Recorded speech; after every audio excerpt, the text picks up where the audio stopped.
عائشہ رضی اللہ تعالی عنہ فرماتی ہیں کہ ہم حج کے ارادے سے نکلے۔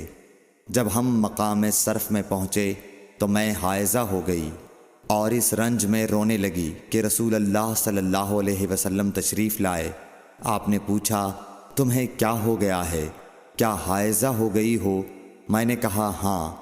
آپ نے فرمایا یہ ایک ایسی چیز ہے جس کو اللہ تعالیٰ نے آدم کی بیٹیوں کے لیے لکھ دیا ہے، اس لیے تم بھی حج کے لیے افعال پورے کر لو، البتہ بیت اللہ کا طواف نہ کرنا۔ حضرت عائشہ رضی اللہ تعالی عنہا نے فرمایا کہ رسول اللہ صلی اللہ علیہ وسلم نے اپنی بیویوں کی طرف سے ایک گائے کی قربانی کی۔ صرف ایک مقام مکے سے 6-7 میل کے فاصلے پر ہے۔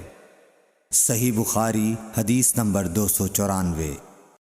حضرت عائشہ رضی اللہ تعالی عنہا نے فرمایا میں رسول اللہ صلی اللہ علیہ وسلم کے سر مبارک کو حائضہ ہونے کی حالت میں کنگھا کیا کرتی تھی۔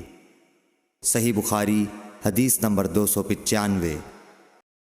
حشام بن عروہ نے عروہ کے واسطے سے بتایا کہ ان سے سوال کیا گیا کیا حائضہ بیوی میری خدمت کر سکتی ہے یا ناپاکی کی حالت میں عورت مجھ سے نزدیک ہو سکتی ہے؟ عروہ نے فرمایا میرے نزدیک تو اس میں کوئی حرج نہیں ہے، اس طرح کی عورتیں میری بھی خدمت کرتی ہیں اور اس میں کسی کے لیے بھی کوئی حرج نہیں، اس لیے کہ مجھے حضرت عائشہ رضی اللہ تعالی عنہا نے خبر دی کہ وہ رسول کریم صلی اللہ علیہ وسلم کو حائضہ ہونے کی حالت میں کنگھا کیا کرتی تھیں، اور رسول اللہ صلی اللہ علیہ وسلم اس وقت مسجد میں معتکف ہوتے۔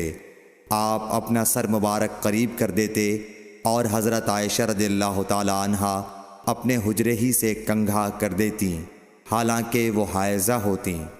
صحیح بخاری حدیث نمبر 296۔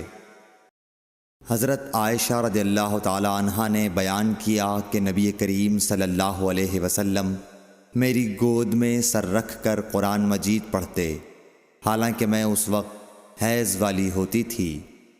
صحیح بخاری حدیث نمبر 297۔